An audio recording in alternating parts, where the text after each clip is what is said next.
10 نوامبر اساسگزار صلح و وحدت ملی پیشوای ملت پرزیدنت جمهوری تاجیکستان محترم امامعلی رحمان و رئیس مجلس ملی مجلس عالی جمهوری تاجیکستان رئیس شهر دوشنبه محترم رستم امامعلی در پرد حربی جزء اتامهای وزارت کارهای داخلی به مناسبت روز میلیسیای تاجیک اشتراک و سخنرانی کردند. بعد اجرای سرود ملی از جانب اشتراکچیان پرد نظامی پرزیدنت مملکت محترم امامعلی رحمان سخنرانی نموده کلی کارمندان مقامات کارهای داخلی مملکت و حاضرین را به افتخار جشن کسبیشان روز میلیسیای تاجیک صمیمانه تبریک کردند. تاکید گردید که مقامات کارهای داخلی مملکت در 30 سال دوران استقلال دولتی با وجود مشکلات زیاد سالهای اول صاحب استقلالی به یک ساختار مقتدر حفظ حقوق کشور تبدیل یافته. امروز قادرند که یکجا با دیگر ساختارهای نظامی و مقامات حفظ حقوق بر ضد همه گونه عملهای جنایتکارانه، یعنی عنصرهایی که به امنیت و ثبات داخلی دولت و جامعه و عموما زندگی آسوده مردم تاجیکستان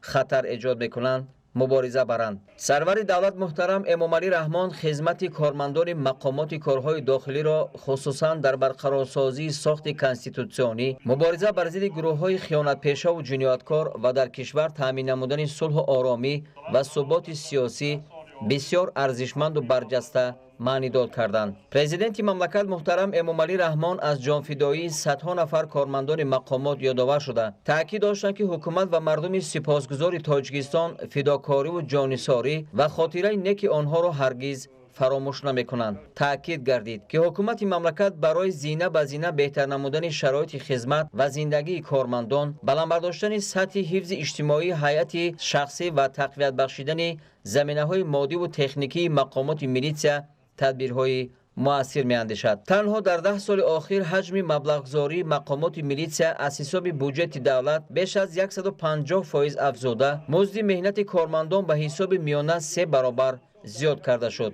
در این مدت بیش از 750 نفر کارمند و عائله‌های بی‌سرپناه مانده کارمندان میلیسیا با منزل استقامتی و زیاده از 3000 نفر با قطعه‌های زمین نزدی‌حولگی تامین کرده شدند. از جمله امروز در روز عید کسبی باز 40 نفر کارمند میلیسیا در شهر دوشنبه صاحب منزل استقامتی گردیدند. حالا در پایتخت مملکت ساختمان باز یک بنای استقامتی بسیار آشیانه برای کارمندان مقامات کارهای داخلی ادامه دارد. با فرمانهای پرزیدنت مملکت در دوران استقلال 100 نفر با رتبه‌های عالی افسری و 670 نفر با مکافات‌های دولتی سرفراز گردانده شدند. همچنین با دستگیری و مبلغ‌گذاری دولتی تنها در ظرف 10 سال اخیر در شهر و ناحیه‌های گوناگون کشور 1053 انشاءات و بناهای نو ساختار و شعبه‌های وزارت کارهای داخلی، منطقه‌های معموری و نقطه‌های تکیهگاه میلیسیا بنیاد و ازنه‌سازی گردیده با معاصرترین شرایط کاری و دستگاه و تجهیزات ضروری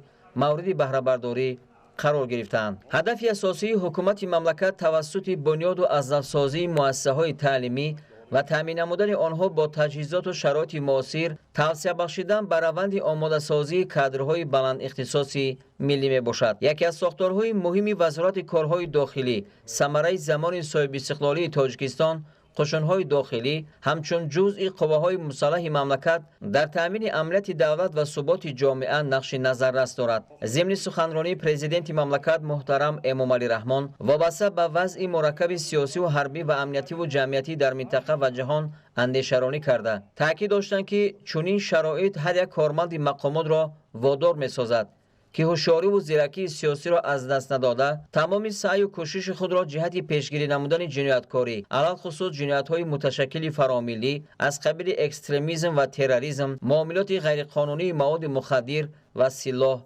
روانه سازند. تاکید گردید که مردم تاجیکستان در سیمای کارمندان مقامات حفظ حقوق و ترتیبات حامیان زندگی آرام و آسوده خود، محافظان شرف و منفعت‌های شهروندان، نظام و ترتیبات جمعیتی و امنیت و ثبات را می‌بینند. در آخر پیشوای ملت محترم امامعلی رحمان با اطمینان اظهار داشتند که کارمندان مقامات کارهای داخلی و افسران و سربازان دلیر شجاع منفعت‌های دولت و ملت و آبروی کسبی خود را مقدس دانسته به سوگند یاد کرده در آینده نیز صادق می‌مانند و رعایت بیچون و چرای قانونیت و اجرای طلبات آیین‌نامه‌های حربی و نظامی خدمتی را در صف‌های مقامات باز هم تقویت می‌بخشند. дар чорабинии тантанавӣ ба ифтихори рӯзи милитсияи тоҷик бо фармони президенти ҷумҳурии Тоҷикистон ба 3 корманди мақомот барои хизматҳои шоиста рутбаҳои хизматӣ супорида шуд.